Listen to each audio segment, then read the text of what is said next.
Assalamualaikum warahmatullahi wabarakatuh. Perkenalkan, saya Dimas Adrian dengan NIM 21030404044. Di sini saya akan menjelaskan tentang penggunaan teknologi AI pada bidang kesehatan. Dan poin yang akan saya bahas itu apa saja yang akan saya bahas. Pertama ada tujuan utama. Tujuan utama saya memilih topik ini. Yang kedua ada penguraian judul proposal. Yang ketiga ada penjelasan singkat tentang metodologi yang saya gunakan. Terus yang keempat ada implikasi potensial pada penelitian saya. Dan yang kelima ada manfaat, yaitu siapa saja yang akan mendapatkan manfaat dari penelitian ini. Untuk poin yang pertama yaitu adalah tujuan utama. Tujuan utama saya mengapa memilih topik ini adalah karena penggunaan teknologi AI dapat sangat membantu kemudahan bagi para tenaga kesehatan maupun pengguna layanan kesehatan itu sendiri. Salah satunya yaitu akurasi dan kecepatan diagnosis. AI dapat memproses data medis dalam skala besar dengan cepat dan akurat. Hal ini dapat membantu dalam diagnosis penyakit yang kompleks atau langka dengan tingkat akurasi yang lebih tinggi daripada metode konvensional. Terus yang kedua ada penguraian judul. Dan saya memilih judul yaitu Transformasi Kesehatan Masa Depan dan Implementasi Teknologi AI dalam Diagnosis Medis.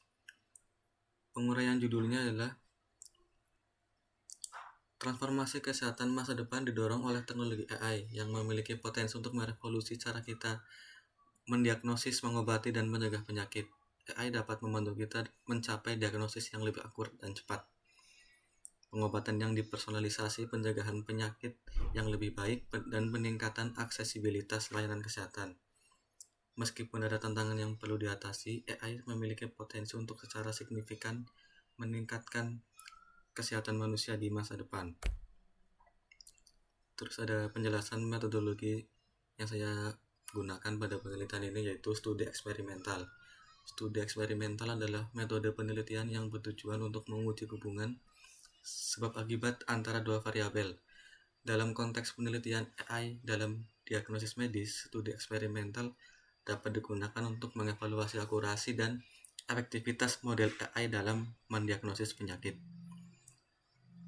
Untuk tahapan studi eksperimental itu perumusan hipotesis, pengumpulan data, analisis data, dan yang terakhir yaitu interpretasi hasil.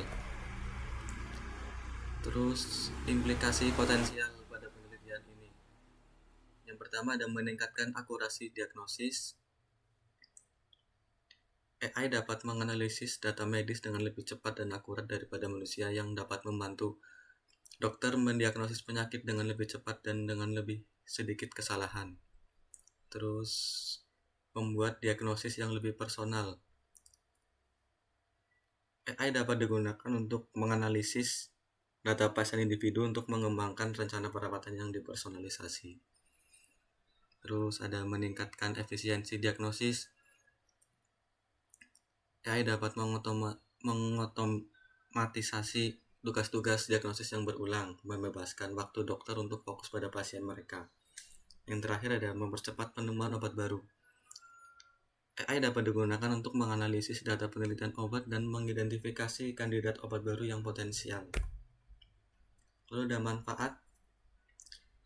Siapa saja yang dapat merasakan manfaat penerapan teknologi AI ini? Yang pertama ada pasien. AI dapat membantu dokter mendiagnosis penyakit dengan lebih cepat dan dengan lebih sedikit kesalahan, yang dapat mengarah pada pengobatan yang lebih cepat dan hasil yang lebih baik bagi pasien. Terus yang kedua ada dokter dan tenaga medis lainnya. AI dapat membantu dokter mendiagnosis penyakit dengan lebih cepat dan dengan lebih sedikit kesalahan, yang dapat meningkatkan hasil pasien. Terus yang ketiga ada sistem kesehatan itu sendiri. AI dapat digunakan untuk menganalisis data penelitian obat dan mengidentifikasi kandidat obat baru yang potensial, yang dapat mengarah pada pengembangan obat baru yang lebih cepat dan lebih efektif.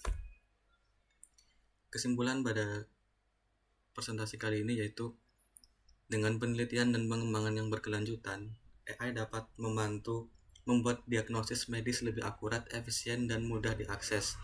yang dapat mengarah pada hasil yang lebih baik bagi pasien dan sistem kesehatan secara keseluruhan. Sekian, terima kasih. Wassalamualaikum warahmatullahi wabarakatuh.